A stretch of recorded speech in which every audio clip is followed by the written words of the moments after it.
El reto es, ver lo de la biliteracidad, el desarrollo de estrategias y tácticas didácticas efectivas con miras al desarrollo de competencias académicas y lingüísticas en N1 y N2, para derivar en una generación de la cultura escrita, ¿sí? Que es lo que les hace falta a nuestros estudiantes.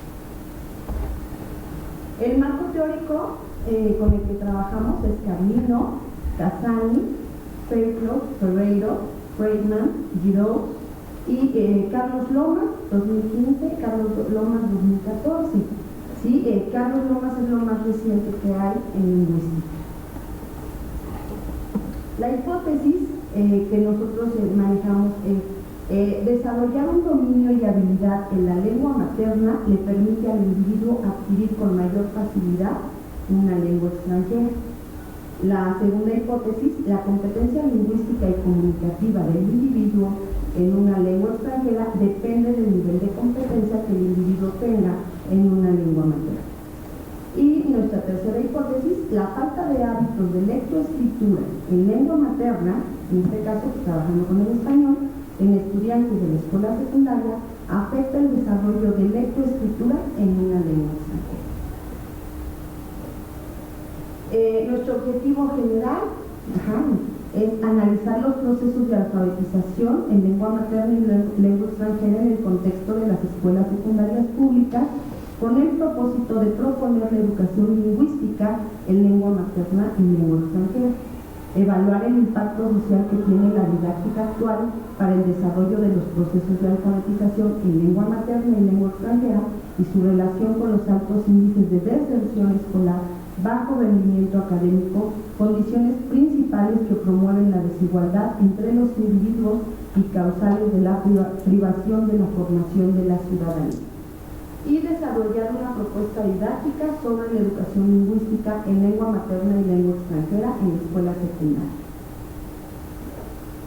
Los objetivos específicos, vamos aquí a analizar los procesos de alfabetización en lengua materna y lengua extranjera que ocurren en la escuela secundaria, con el propósito de explicar, ¿sí?, el porqué de la falta de una lengua extranjera, y evaluar el impacto de las prácticas actuales de enseñanza de la alfabetización en la escuela secundaria para que de ahí partamos a conocer las implicaciones que hay en el ámbito académico, cultural y social de los educantes.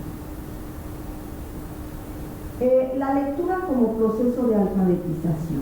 ¿Sí? Aquí tenemos, Lerner nos dice que enseñar a leer y escribir es un desafío que trasciende ampliamente la alfabetización en sentido estricto. El desafío que hoy enfrenta la escuela es el incorporar a todos los alumnos a la cultura de lo escrito, es el lograr que todos sus exalumnos lleguen a ser miembros plenos de la comunidad de lectores y escritores. ¿Sí? Aquí, bueno, nos hemos dado cuenta, ¿sí?, que nuestros alumnos de secundaria no saben leer, ¿sí?, no saben expresar lo que leen y bueno, en general no les gusta leer. ¿Sí? Ahorita vamos a ver algunos estudios que hemos hecho con los alumnos. ¿Sí? Y bueno, aquí Carlos Lomas nos dice que es importante trabajar los dominios verbales que las personas utilizan comúnmente en su vida cotidiana como hablantes y oyentes, lectores y escritores de textos diversos. Por lo que Bourdieu nos dice que, bueno, él observa al sistema escolar como reproductor de las clases y visualiza la educación como un asunto mecanicista, pesimista, ignorante de la efervescencia del mundo social. Tenemos también a Rocío Carabedo, 1990. Ella divide la competencia en competencia lingüística y competencia comunicativa. A la competencia lingüística ella la define como la capacidad de crear, comprender e interpretar un número infinito de oraciones a partir de oraciones, a partir de un número finito de elementos. ¿Sí? Y la competencia comunicativa, bueno, nos menciona ella varios autores, ¿sí? Por ejemplo, bueno, tenemos a Sapir desde un enfoque antropológico. Él define el habla como el resultado de una herencia puramente histórica del grupo, producto de un hábito social manteniendo durante largo tiempo. El método que estoy utilizando en esta investigación son historias de vida, ¿sí? Se trabajó en 5 escuelas, ¿sí? Con alumnos diversos, ¿sí? Apoyando a los maestros de las mismas escuelas. Sí, tenemos 50 alumnos, 50 docentes que hasta el momento se han entrevistado, ¿sí? Y bueno, ellos nos platican cómo fue todo su proceso de formación de lectoescritura, ¿sí? Tanto los maestros como los alumnos, ¿sí? ¿Por qué? Porque de esa manera pues nosotros vamos a captar el comportamiento humano en ese ámbito de la lectoescritura, ¿sí? Algunos extractos de historias de vida. Tenemos algunos ejemplos de las preguntas de los maestros que son: ¿en la actualidad le gusta leer? Narre cómo fue su proceso de formación como lectoescritor. Escribe a partir de lo leído. En su práctica docente, ¿de qué forma involucra a los estudiantes en la lectoescritura?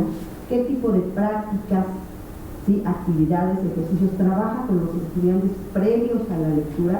¿Qué tipo de ejercicios asociados con la escritura llevan a cabo sus estudiantes posterior a la escritura? Estas son algunas preguntas, y algunos de los estudiantes fueron: ¿cómo aprendiste a leer y escribir? ¿Qué tipo de prácticas y hábitos tienen en tu hogar en cuanto a la lectura?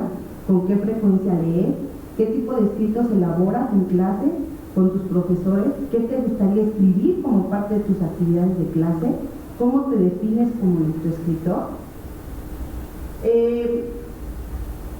Aquí tenemos 2 ejemplos, ¿sí? De un estudiante y de un docente. En general, les puedo decir que los estudiantes lo que piden en la mayoría de los cuestionarios es que los docentes no les digamos qué tienen que leer, sino que les demos libertad, que ellos elijan, ¿sí? La lectura que les gusta. De hecho, la mayoría de los estudiantes nos dice que las lecturas que más les agradan son ciencia ficción, ¿sí? Son cuentos de terror, eso lo mencionan muchos los estudiantes, ¿sí? Cuentos de suspenso. Y en cuanto a escribir, la mayoría nos dice que a ellos les gustaría escribir un diario. Ajá. Obviamente escribir en el WhatsApp, eso lo mencionan todos, ¿no? ¿Qué escribes? Así en el WhatsApp, ¿no? Mencionan mucho que cuando dice ¿qué escribes en tu ámbito escolar? Apuntes, resumen. ¿Sí? ¿Te gusta? No. Obvio, ¿no? Lecturas, lo mismo. No me gusta leer porque la maestra quiere... es muy curioso, la mayoría también dice que los docentes les piden que lean en público, que lean en todo el grupo, ¿sí? O que empiezan la lectura y le siguen y muchos piden que la lectura sea en silencio, ¿sí? Muchos lo piden, ¿sí? Yo creo que esa es pues la falta de inseguridad del alumno, ¿no? Yo creo que habría que trabajar eso, porque la mayoría pide eso. Y un dato muy curioso, pues en la casa no se lee. Son muy pocos los alumnos que mencionan que en casa sus papás leen o que incluso hubo una alumna que dijo: en mi casa sí se lee mucho porque mi papá trabaja en Fernández Editores y siempre nos ha traído libros desde chicos y nos sentamos en la sala a leer 20 minutos diarios. Pero digo, fue uno entre los 50 cuestionarios que está ahorita haciendo. Ahora, los resultados: los participantes reportan poca experiencia de lectoescritura en lengua materna y lengua extranjera. En el seno familiar, la madre juega un papel muy importante como apoyo e introducción a las prácticas de la lectoescritura. No obstante, se vincula siempre con el ámbito escolar. Se confirma que en los hogares la lectoescritura no forma parte de las actividades diarias que realizan los sujetos, por lo cual no tienen un espacio. ¿Sí? Pocos alumnos mencionan que tienen un espacio dedicado para tareas o lectura. ¿Sí? Los participantes apuntan que la educación lingüística es percibido como el aprendizaje formal de estructuras, reglas y un corpus lingüístico dentro del ámbito escolar, pero no consideran a aquello que adquieren en el hogar, en la calle, cines, mercados, amigos, familiares, teatros. Las conclusiones: la lectura y la escritura representan habilidades profesionales que todos deberían practicar como actividades cotidianas o para uso cotidiano. Aquí en estas conclusiones vemos, pues primero, la pobreza extrema que se está viviendo en el país. Es difícil al alumno a lo mejor adquirir un libro. Sin embargo, también analizamos que cuando es la venta de libros, ¿no?, en el Zócalo de la ciudad, se reportan que se adquirieron X número de libros, pero también nos preguntábamos nosotros, ¿realmente se leen en el hogar o llegamos con los libros y los guardamos y jamás se les da lectura? ¿Sí? Entonces, en ese entorno, mientras nosotros no mejoremos, ¿sí?, o el alumno no haya mejora en la lectura y escritura en su lengua materna, difícilmente nosotros docentes de inglés pues vamos a hacer que el alumno lea en inglés y escriba en inglés, porque no tiene los hábitos en su lengua materna. ¿Sí?